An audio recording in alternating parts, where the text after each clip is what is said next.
Olá, eu me chamo Ednei Messias, né? Sou psicopedagogo, pós-graduando em ABA e criador, né, da plataforma Todos Podem Aprender, no qual você está matriculado.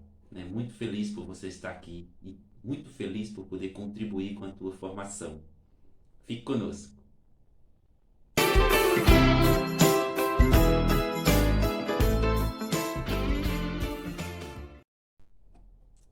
Olá, tudo bem? Que bom, né, que você chegou até aqui. Que bom, né, que você se sensibilizou, né, com este tema. Eu acredito muito que a sua estadia nesses três momentos, nessas três videoaulas, vai te fazer sair desse momento, sair deste ambiente melhor do que você entrou. A intenção, ela é uma intenção voluntária. Ela é uma intenção de contribuir, né, com os destinos da escola, com o destino do fazer pedagógico de cada educador que se encontra mergulhado na sala de aula e muitas vezes angustiado, né, sem conseguir estabelecer a sua prática pedagógica, que articulada com o saber, né, da escola, ainda não consegue, né, dar saltos de qualidade no atendimento, né, a alguma criança com necessidade educativa especial. E assim, para introduzir essa nossa discussão, né, nesse primeiro momento que você chega para fazer a sua apresentação pessoal, a gente se pergunta o que o aluno com dificuldade de aprendizagem, né, ele espera da escola. Quando ele chega com aqueles olhos brilhando diante de um cenário com muitos alunos ditos normais, o que ele espera da escola? O que ele espera do professor? E muitos, né, dentro dos muros da escola, chegam com algo que o impede de aprender. Essa é a grande verdade. Alguma coisa o impede de fazer ele aprender, assim como os demais coleguinhas da turma já conseguem. E a grande angústia do educador, daquele que está lá com essas crianças, é não conseguir, né, atender os anseios desse sujeito que chega com os olhos brilhando diante dele. E aí ele se pergunta ali naquele dado momento, né? O que é que ele deve fazer? Né? Quais são as ajudas que são possíveis de serem realizadas para que aquela criança, né, que está ali com dificuldade de aprendizagem dê saltos de qualidade? Né? O primeiro questionamento que a gente vem tendo e que as pesquisas vêm falando para nós é que a escola ela precisa se retomar no tempo e iniciar esse processo de olhar para esses sujeitos com um olhar mais humano, né? Com o olhar de que são sujeitos que precisam ser tocados afetivamente antes de serem tocados de forma acadêmica. Né? Por quê? Porque a escola ela não é apenas o lugar do aprendizado das letras e dos números. Essa é uma das primeiras verdades que a gente é, precisa clarear o nosso entendimento de escola. Ela não é o único espaço apenas, ela não é o espaço apenas do aprendizado das letras e dos números. O nosso toque, o nosso olhar humano, a nossa empatia e a nossa sensibilidade diante desses sujeitos pode ser o primeiro diferencial dessa escola, o primeiro diferencial enquanto educador. Por que isso? Porque é preciso compreender que essas crianças que chegam no espaço da educação, no espaço da sua sala de aula, elas já trazem consigo vivências, né? Vivências familiares. Elas já chegam com muitas angústias, muitas delas com um demasiado sofrimento psíquico, um sofrimento emocional, né? E aí, diante de uma situação dessa, né, o que é que a gente quer do professor? O que é que a gente quer de mim enquanto educador? O que é que a gente pensa que a escola deve fazer? Quais são as alternativas que a escola tem que iniciar para olhar esse sujeito? e fazer aquela grande pergunta: o que é que ele, com essa dificuldade de aprendizagem, espera de mim enquanto educador? Espera da escola no qual ele está inserido? Então, uma das primeiras possibilidades seria a alternativa inicial que deve perpassar pela dimensão afetiva. Olhar esses sujeitos pela nossa dimensão afetiva. Por quê? Porque para a superação de problemas emocionais, o afeto deve ser a primeira alternativa. Por quê? Porque muitos desses crianças que chegam com dificuldade de aprendizagem dentro da nossa escola, elas já trazem do lar alguma outra peculiaridade específica que o impede de continuar, né, aprendendo.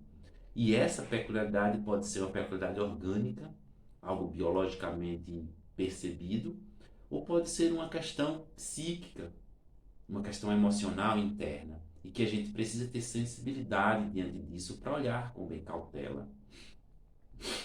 Mas se esse sujeito que está diante de mim já for um sujeito diagnosticado com deficiência, né, qual seria o papel do professor?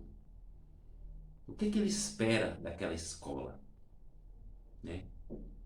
E para o professor ir além da sala de aula, que é o grande objetivo, né, do entendimento nosso, para que ele possa dar saltos de qualidade nesse grande caminho, tem uma tarefa urgente do professor, que é olhar esses sujeitos que estão dentro do ambiente educativo e dar uma resposta sensível.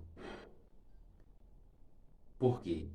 Porque esse indivíduo já carrega a limitação. E essa resposta sensível, ela deve perpassar o olhar não mais meramente acadêmico. Aquele olhar de que o meu planejamento deve fazer-o ler, escrever e contar. Mas deve perpassar a ideia de que o sujeito que chega com deficiência na escola, ele muitas vezes procura alguém que o acolha, ou alguém que o faça compreender que ele é importante. Ele percebe e ele deseja alguém que direcione, né, a sua própria vida, a sua própria existência. Ele procura alguém que o compreenda, né, que observe que ele tem angústias, que ele tem aflições e que ele precisa de um porto seguro. E muitas vezes quando ele chega no ambiente escolar, ele chega com essa intencionalidade.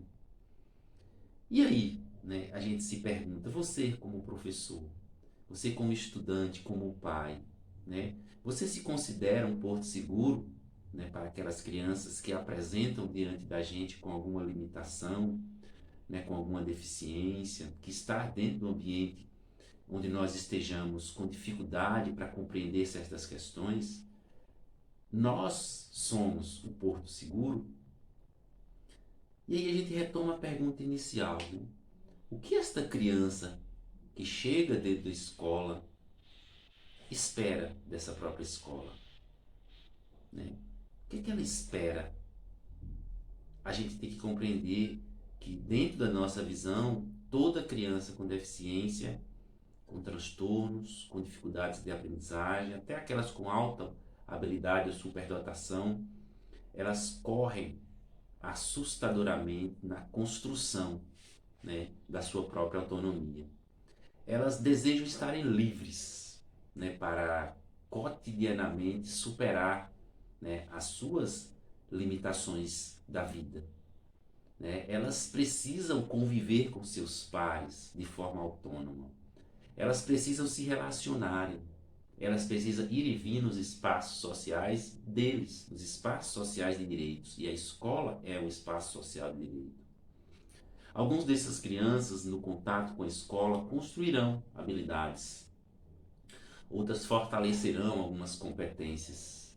Mas, notadamente, elas buscam dentro da escola a sua própria autonomia, né? A construção da sua própria autonomia. E é isso que a gente se pergunta, o que é que a escola pode fazer por eles? O que é que você, né, pode fazer por eles? E aí, retomando a pergunta, o que é que a criança com deficiência espera da escola, a gente podia inicialmente aqui dizer nessa nossa discussão que todas elas procuram autonomia. E a autonomia não é necessariamente ler, escrever e contar, mas é se considerar apta à resolução de várias questões que nem sempre vai precisar da leitura e da escrita, mas das questões funcionais para que elas possam andar nos espaços com autonomia, questionar as questões a partir da sua verbalização com autonomia, ir nos espaços de direito com autonomia, frequentar os espaços de direito com autonomia, ir no banheiro, ficar numa fila, é, perguntar ao professor, responder, ouvir. Isso é o processo de autonomia que muitos desses sujeitos que estão dentro da escola, eles precisam antes do ler, escrever e contar.